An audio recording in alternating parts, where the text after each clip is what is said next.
Ecstasy Beyond Flesh by Brandon L. Breeze.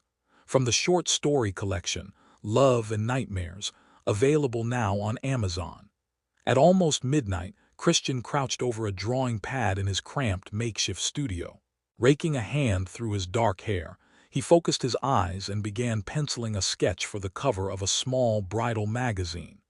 Despite being a gifted painter, Christian got by with freelance gigs and the odd commission. They kept the lights on, and that was good enough. The way he saw it, loneliness felt the same in a penthouse as it did on Skid Row. There was no light in the room aside from a lamp above the artist's drawing table. Strewn across the workspace were all the tools of the trade: pencils, paintbrushes, tubes of oil paint, and of course, a steaming cup of black coffee. Capping it off was the pulsating sound of a Love Supreme, which emanated from laptop speakers. "Ain't nothing like coffee and Coltrane to get you through the night," Christian would say. Before long, an image took shape, a blushing bride holding a bouquet of flowers, standard fare. But Christian, the consummate perfectionist, couldn't get the eyes to his liking. Countless times he repainted them and was still dissatisfied. No matter what, the eyes had a sort of sadness about them. Eventually, his own eyelids heavy, he left it blank. The night was young. He reclined and crossed his boots on the tabletop. The strained notes of Coltrane's sax chugged along. Like always, idle moments turned his thoughts inward. Life, purpose, the gnawing feeling that happiness would always be just beyond his grasp. He clenched his teeth and turned the volume up a few notches, a vain attempt to drown out his sorrow. He'd spent a lifetime searching for answers, but the deep spiritual sense of knowing that he craved always eluded him. He was that skeptical kid in Sunday school who, to his teacher's frustration, begged to know who created God. Now he'd settle for knowing where God was, because he and the world needed him badly. In a short while, Christian relaxed and his thoughts returned to more mundane matters. Soon, sleep overtook him. Slicing through the night, a booming monotone voice delivered a cryptic message. "Tonight, you hold in your hand the power to manifest that which you desire.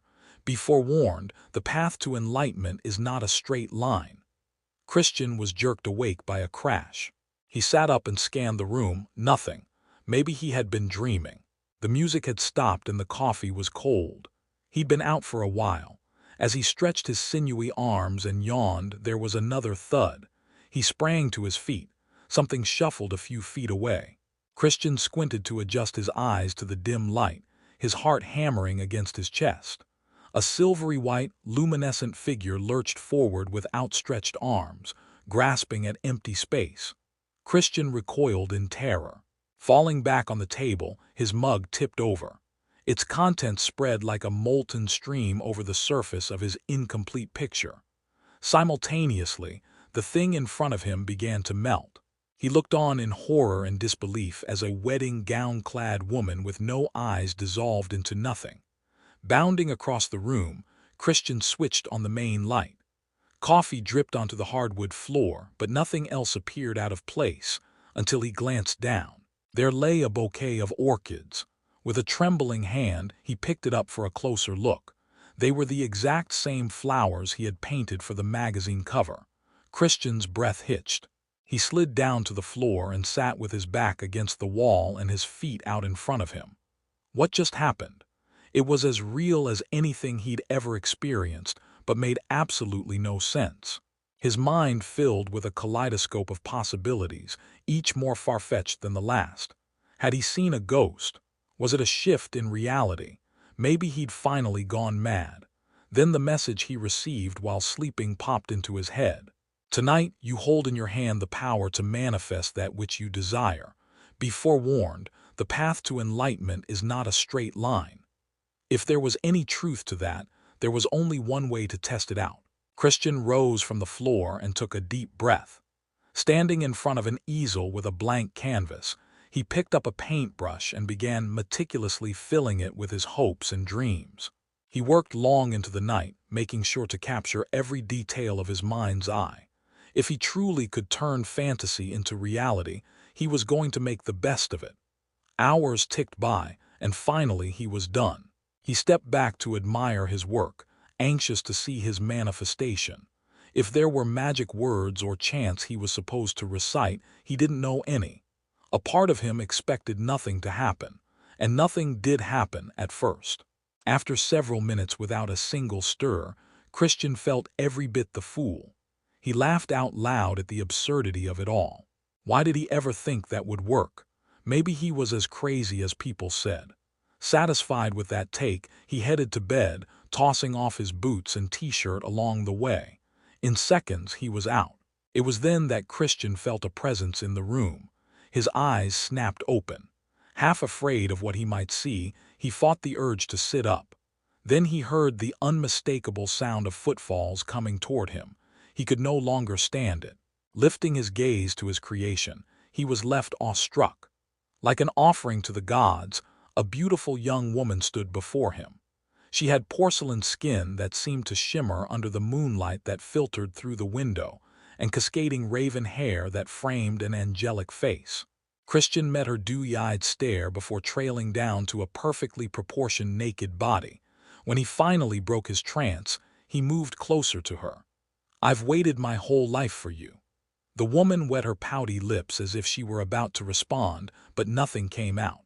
Slowly but deliberately, Christian crawled to her. He had to touch her and know that she was flesh and blood. With a paint-stained hand, he rubbed her cheek as though she was the rarest flower in existence.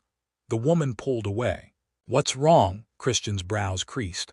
"I won't hurt you." Trembling slightly, she looked at him like the world was alien to her. "Please speak to me," Christian said, clutching her arms. "I need you." The delicate beauty broke away from his grasp. Behind her doe eyes was a flash of something, a naive despair, like the weight of existing was simply too much. Then she fled for sanctuary like a gazelle running from a hungry lion. But this lion only craved love. Christian slumped over on the bed and buried his face in his hands. He had been so stupid. His brush could only capture the flesh, not his intent. The picture on the canvas, no matter how lovely, was devoid of wisdom and culture. She was merely a creature of instinct. Again, he recalled the voice in his sleep. "The path to enlightenment is not a straight line." It sounded like a cruel joke, but the tortured artist knew it was true. He knew what he had to do. Back at the easel, Christian waved his paint brush across the canvas to excise the nightmare entirely. His perfect creation was replaced by a crimson Rorschach blot, which just might expose his insanity. But self-analysis would have to wait. Looking out the window, he saw a twilight sky. Before the night was over, there was time for one last creation.